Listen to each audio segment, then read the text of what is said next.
¿Qué tal, alumnas y alumnos? Es un gusto que nos acompañen desde sus hogares. Estamos nuevamente en Aprende en Casa con un programa para Historia segundo grado. Deseamos que se encuentren bien y conviviendo con tranquilidad y paciencia. Les recordamos que es importante preparar papel y pluma para que anoten las ideas principales que vayan identificando, así como las preguntas que surjan. Al final de cada sesión podrán incorporar estos apuntes a su carpeta de experiencias para presentarla a sus docentes, compañeras y compañeros cuando llegue el momento de regresar a sus planteles escolares. En esta ocasión hablaremos de las reformas borbónicas y el impacto que tuvieron a diversos niveles en Nueva España. Estas reformas surgieron en España, se aplicaron en las colonias durante el último tercio del siglo XVIII y fueron parte de la política del despotismo ilustrado. Su impulsor fue el rey Carlos III, quien encomendó a José de Gálvez implementarlas en Nueva España para reorganizar el virreinato, reforzar el dominio español y extraer más recursos. Observen con mucha atención el siguiente video para que se enteren cómo ocurrieron estos acontecimientos.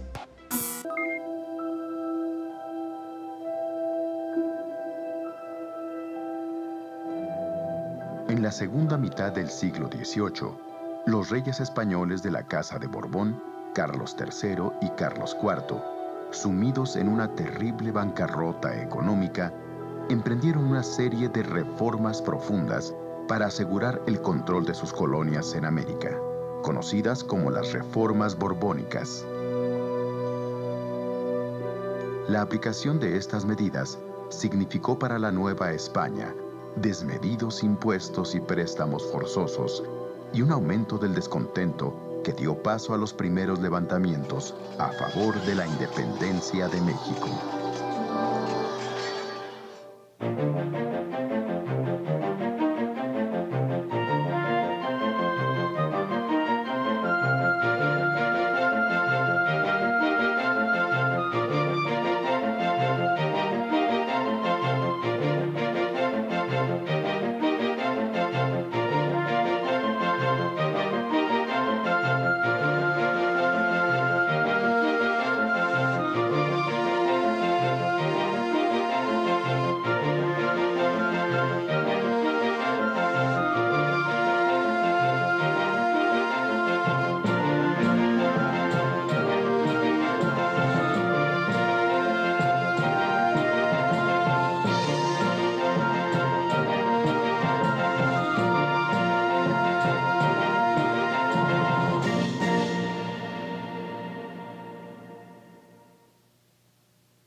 Hacia el año de 1750, el país que hoy llamamos México recibía el nombre de Nueva España y era la colonia más importante que la corona española tenía en el vasto continente americano.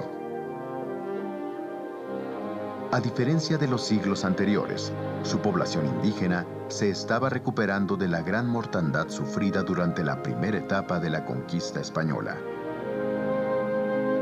Asimismo, después de más de 200 años de mestizaje, se había disuelto en buena medida la drástica distinción entre indios y españoles. Aunque las diferencias económicas entre un grupo y otro continuaban siendo evidentes.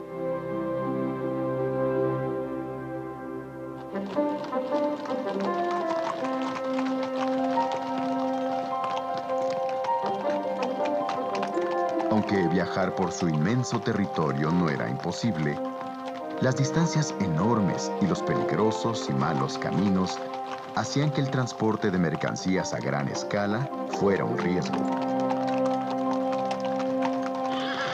Solamente la plata y algunos productos de importación que llegaban desde Europa y otros lugares al puerto de Veracruz ofrecían a sus mercaderes la suficiente ganancia como para realizar viajes distantes. En general, la Nueva España era un conjunto de regiones en la cual cada una producía lo que necesitaba, y el comercio se daba casi exclusivamente entre los pueblos más cercanos. La mayor autoridad civil de la colonia era el virrey. en el cual depositaba el monarca español las más importantes tareas como administrar, vigilar, cobrar impuestos y encabezar las operaciones militares. El virrey delegaba su poder en los llamados alcaldes mayores, que fungían como sus representantes en las distintas regiones. Dado que los alcaldes mayores y otros funcionarios no recibían un sueldo, se les permitía valerse de sus cargos para hacer negocios personales de todo tipo. Por ejemplo, compraban mercancías locales a muy bajo costo y luego las vendían en otras localidades a un costo muy alto. Sus negocios así eran tan buenos que dichos cargos se ponían en venta al mejor postor.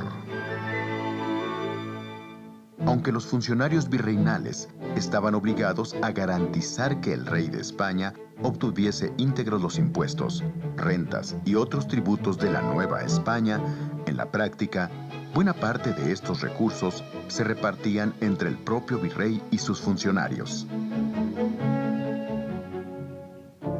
El rey de España estaba tan lejos que no tenía ninguna posibilidad de ejercer un control efectivo sobre la más rica de sus posesiones de ultramar. Sería hasta la segunda mitad del siglo XVIII cuando el nuevo rey de España, Carlos III, de la dinastía de los Borbones, se empleó a fondo en la corrección de los vicios que existían en sus colonias del Nuevo Mundo.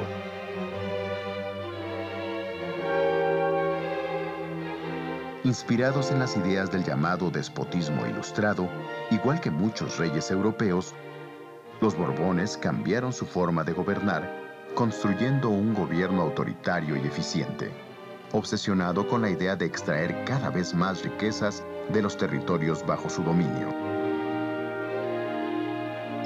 La voracidad repentina del Estado español, además de seguir las ideas de moda, obedecía a causas de verdadera emergencia. Debilitada por la contundente derrota en la llamada Guerra de los 7 Años, donde perdió el territorio de la Florida a manos de los ingleses, la corona española veía amenazadas el resto de sus posesiones coloniales. Además de los ingleses que en el Caribe ya habían invadido Cuba, también los indios apaches y los colonos europeos y estadounidenses en el norte de la Nueva España amenazaban con tomar posesión de territorios que la corona no podía defender cabalmente. Sacar dinero y recursos de donde fuese, y en el menor tiempo posible para fortalecer el imperio, serían desde entonces los propósitos más importantes de la política española en sus dominios de América. A estas políticas se les conocería como las reformas borbónicas.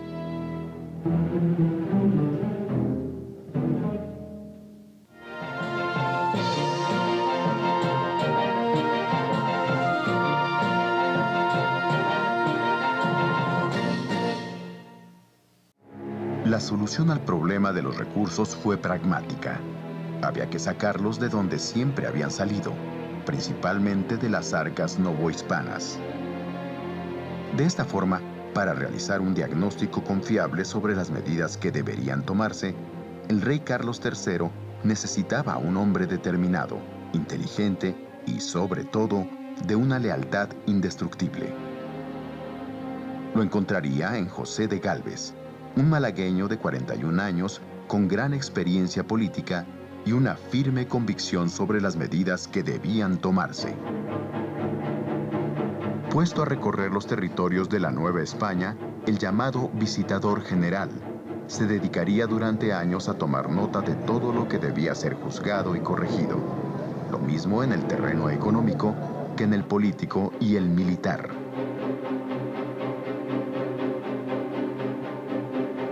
El visitador José de Gálvez encarnaría así la mano dura de las reformas borbónicas en todo el territorio colonial, tal como si fueran los ojos y el criterio mismo de su rey, Carlos III.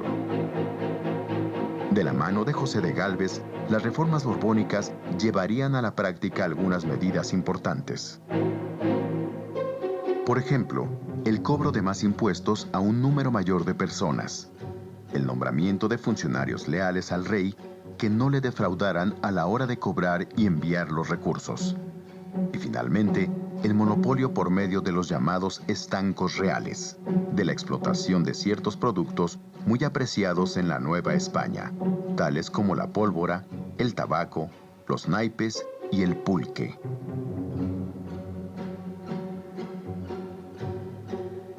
En cuanto a la plata, el principal producto de exportación, se mantuvo una política de apoyo a los mineros bajando los precios del azogue y la pólvora, materiales que eran necesarios para la producción de las minas. Con esta política proteccionista, la producción aumentó considerablemente junto con los ingresos reales. El tabaco, que tenía como principales consumidoras a las damas de todas las clases sociales, su producción y comercio, monopolizados por el rey, creció como nunca, de tal forma que se convirtió en el segundo mejor negocio de todo el territorio.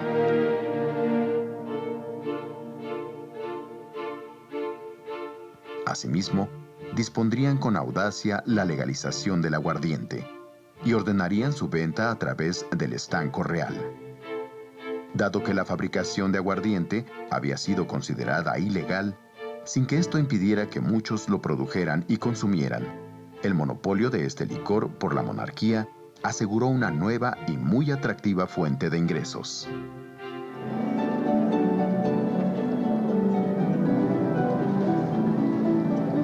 Los juegos de azar, las ferias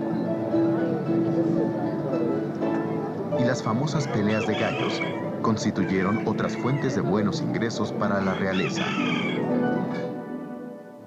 En una apertura inusitada de los puertos y fronteras, en lo que se llamó el comercio neutral, también se permitió que la Nueva España pudiera hacer negocios con algunos países que no estaban en guerra con la corona, dando como resultado el florecimiento de nuevos negocios.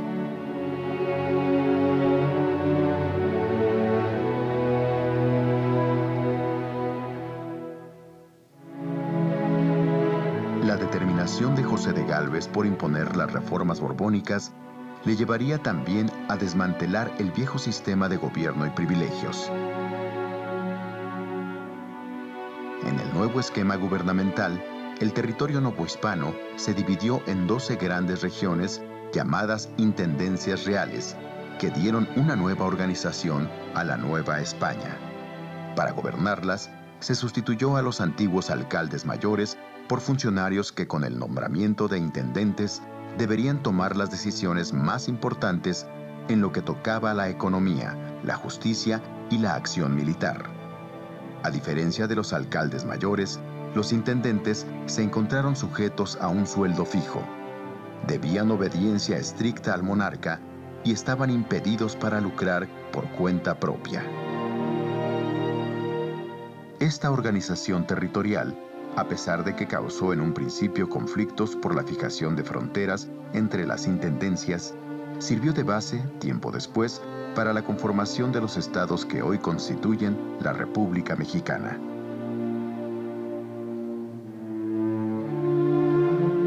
Sin embargo, había un tema central en el cual el rey Carlos III y sus reformas borbónicas se habían abstenido de tocar. Se trataba de la religión y del enorme poder de la Iglesia en la Nueva España.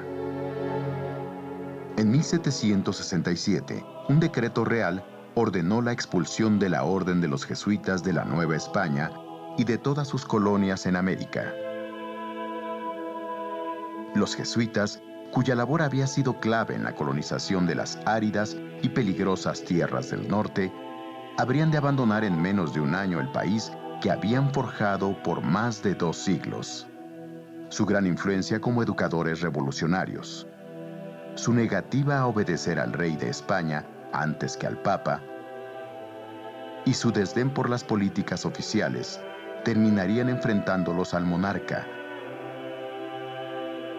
En el reducido núcleo de habitantes novohispanos, que gozaba de cierta educación, la expulsión de los jesuitas, que en buena medida habían sido sus maestros, causó un gran malestar contra las autoridades españolas.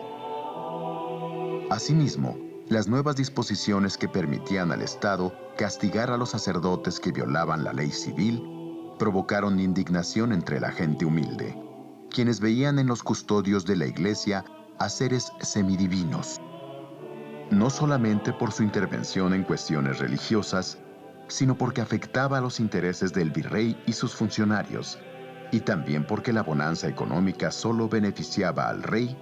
Las reformas borbónicas encontraron desde el principio grandes resistencias. Estas resistencias forzaron un cambio en la política del nuevo rey Carlos IV. La nueva forma de gobernar de la corona española se vio reflejada claramente en la reducción del poder de los intendentes o gobernadores locales, los cuales, a la muerte de José de Gálvez, debieron supeditarse al virrey de la Nueva España en turno, conocido como el Segundo Revillagigedo.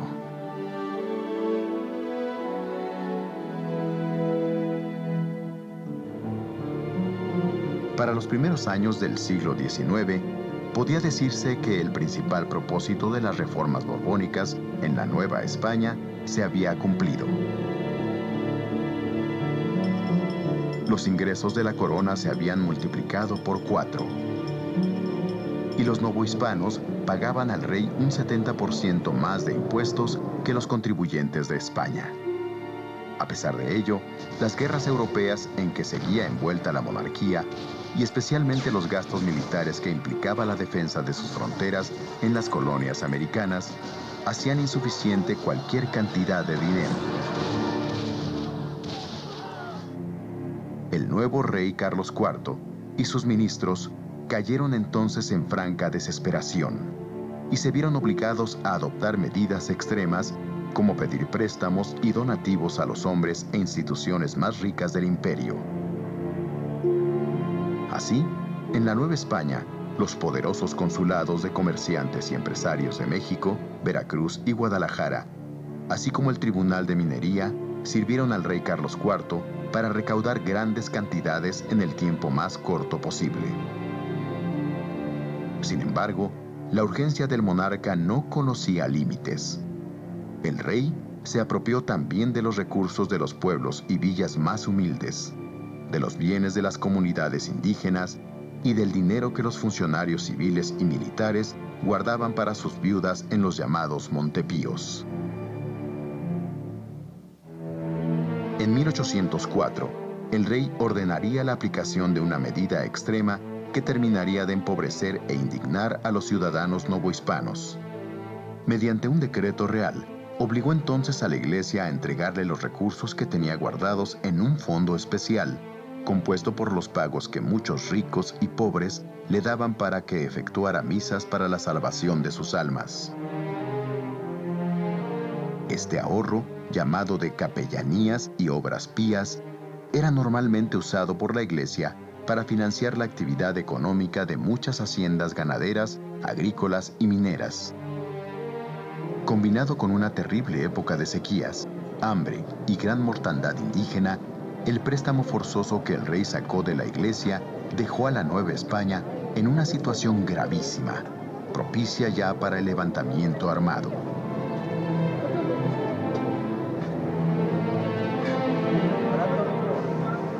Pero, ¿quiénes pensaban ya en una revolución de independencia?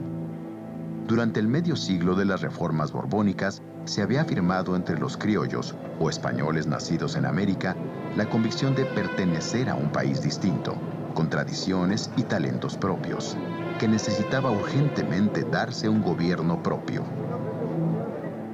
La idea de evitar con la independencia el constante abuso de las autoridades españolas iría propagándose a lo largo y ancho del país.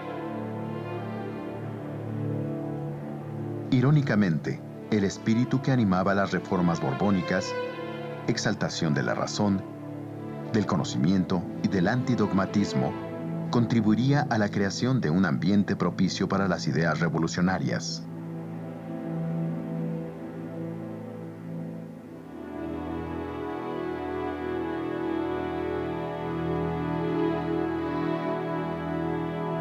Importantes instituciones educativas, tales como la Academia de Bellas Artes de San Carlos, que maravilló a Humboldt en su visita a México, pues en ella se formaban no solo los artistas y arquitectos, sino también los artesanos,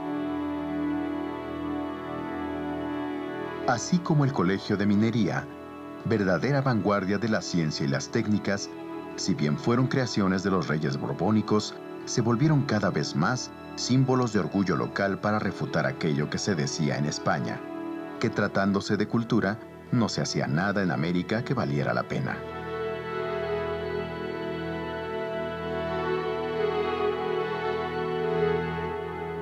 Aunque fuese un grupo reducido, los mestizos y criollos educados se dedicaron a leer libros de contrabando que contenían las ideas libertarias de las revoluciones francesa y norteamericana. Ante la preocupación creciente del Estado español, las palabras libertad, progreso y nación comenzaron a circular por todas partes.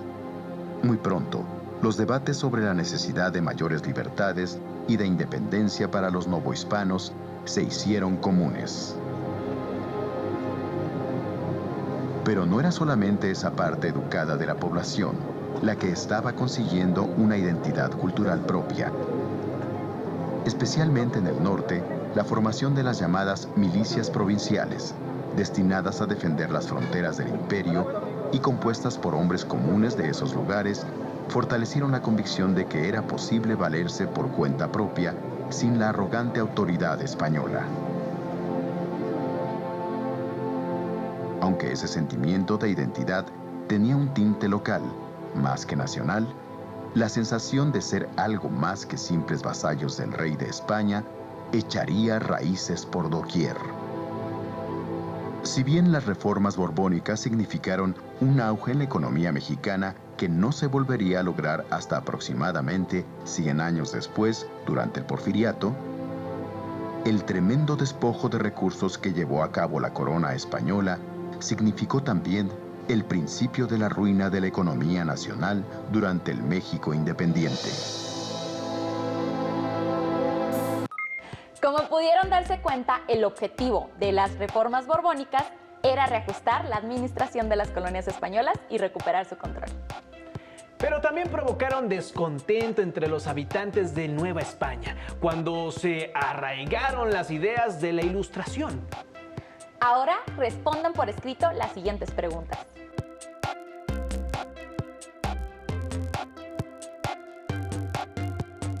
¿Creen que era necesaria la aplicación de todas esas reformas? ¿Por qué?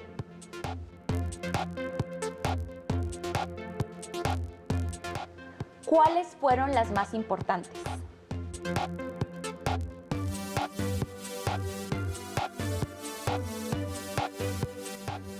¿A qué sectores de la población afectaron más?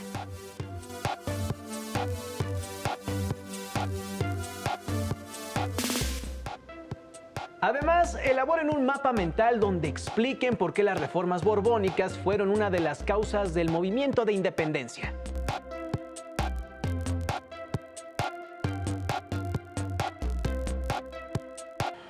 Recuerden guardar sus respuestas, el mapa mental y las demás anotaciones en su carpeta de experiencias. Si tienen oportunidad, sugerimos que lean la adaptación gráfica del texto Las Reformas Borbónicas de Luis Jáuregui. Hemos llegado al final de esta emisión, pero sigan sintonizando la programación de Aprende en Casa porque la educación nunca se detiene. ¡Hasta pronto!